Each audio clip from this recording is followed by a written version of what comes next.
आपके सामने जो क्वेश्चन दिख रहा है, this is JEE main PYQ। कौन बोलता है जेई हार्ड होती है, इजी होती है?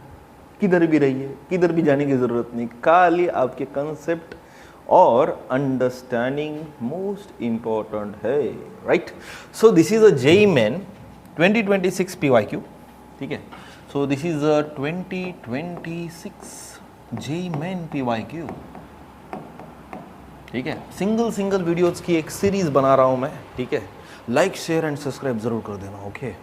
अब इस तरीके का क्वेश्चन अगर आपके सामने आता है तो गड़बड़ करने का नहीं, घबराने का नहीं। मैंने बोला था इससे पहले जो वीडियो मैंने अपलोड किया उसको जाके देख लेना, ठीक है? ऐसा अगर दिखता है तो ये टाइम खाएगा, और टाइम अगर चले गया तो टाइम मैनेजमेंट नहीं होगा, टाइम मैनेजमेंट नहीं होगा तो you will getting fumbled in the exam, right? So in this type of the problem you have to solve the two option as per your comfort, right? जो आपको आसानी से solve कर सकते हो उसको दो ही करना, और अगर प्रोबेबिलिटी नहीं बनती, आपको नहीं दिखता है ऑप्शन में वो जो आपने सॉल्व किया, तो डेफिनेटली आप तीसरा कर लेना। 4 सॉल्व करने की जरूरत ही नहीं गिरेगी, दैट इज माय प्रॉमिस। अब मैं क्या करता हूँ, यहाँ पे कंसेप्ट को उठाता हूँ। एक तो मुझे यहाँ से 2 करने के, प्रेशर का मुझे इजी लगता है मैं कर लूंगा, सरफेस टेंशन का मैं इजी लगता है कर लूंगा, क्योंकि वो सिंपली याद रहते हैं। तो प्रेशर का फॉर्मूला क्या होता है, that is a force, wait, okay, हाँ, there is a force applied on area।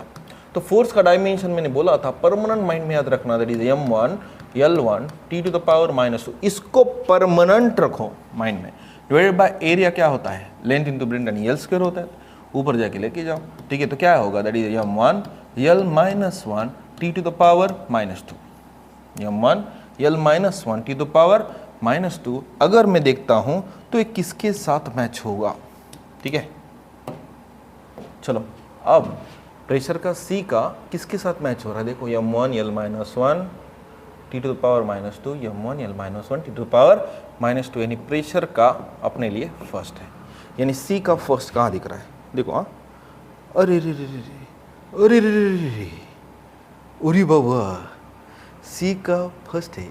आप गड़बड़ से इसको टिक नहीं करने का, क्रॉस चेक करने का, सरफेस टेंशन सॉल्व करेंगे, ठीक है? अब एक ही सॉल्व कर लिया तो आंसर आ रहा है यहाँ पे, ठीक है? सो बी को सॉल्व करेंगे, और बी अपने लिए क्या है, सरफेस टेंशन है। क्या है, सरफेस टेंशन। और सरफेस टेंशन क्या होता है, एक लिक्विड ले लो आप, this is belongings to mechanical properties of the field. एक इमेजिनरी लाइन लेता हूँ, that is a tangential force acting on this liquid per unit length, right? So that is a tangential force per unit length on the imaginary line that I have plot along the surface of the liquid। तो force का dimension मैंने बोला था m1 L1 t to the power -2 divided by length. अब length के लिए मैं क्या करूँगा, कुछ नहीं, पावर 1 है, कैंसिल कर दो, ठीक है? क्या मिलेगा, दैट इज टेंशन, दिमाग पे नो टेंशन।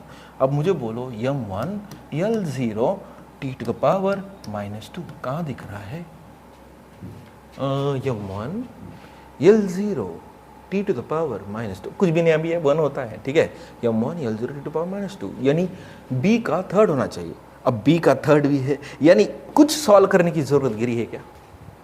पूरे सॉल्व करते बैठोगे, आप बोलोगे राहुल सर को आसान उठाया और सॉल्व करा, अभी कुछ भी नहीं। Coefficient of the viscosity will take the Stokes law, that is a viscous force F is equal to 6 pi eta RV, और ईटा यानी कोएफिशिएंट ऑफ द विस्कोसिटी होती है, 6 पाई का कोई डायमेंशन नहीं, यानी eta is equal to force by radius into velocity. अब जब ऑब्जेक्ट जब एक लिक्विड में गिरता है तब तो वो कांस्टेंट वेलोसिटी के साथ नीचे गिरता है, राइट? सो इतना अमाउंट ऑफ वेलोसिटी उसको मिल जाती है, that is called as the terminal velocity, right?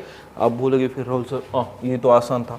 Surface energy, एक फिल्म ले लो, फिल्म, ठीक है? और ये सोप फिल्म में डाल दो, और इधर आप क्या करो, फोर्स अप्लाई करो, फोर्स इनटू डिस्प्लेसमेंट, यानी क्या कर रहे हो, वर्क डन। अब जितना भी वर्क डन होगा वो सरफेस से जाकर स्टोर हो जाएगा, right? In the form of energy, that is energy, I will take the DE is equal to T into DA होता है, राइट? अगर लगता है तो माइनस ले लो, अपोजिट डायरेक्शन में वर्क होगा। Are understanding? तो ये सब सारी चीज़ें कंसेप्ट से आती हैं, राइट? बट ये टेक्निक्स भी ज़रूरी है। पूरा सॉल्व करते बैठोगे तो टाइम वेस्ट बहुत होगा। टाइम अपने लिए एग्जामिनेशन में सबसे इंपॉर्टेंट थिंग है, राइट? टाइम ही सबसे ज़रूरी है। अगर टाइम को फॉलो नहीं करोगे तो बहुत हार्ड है। रुक जाते हैं, नेक्स्ट प्रॉब्लम में डिस्कस करते हैं। नेक्स्ट कंसेप्ट के रुक जाते हैं।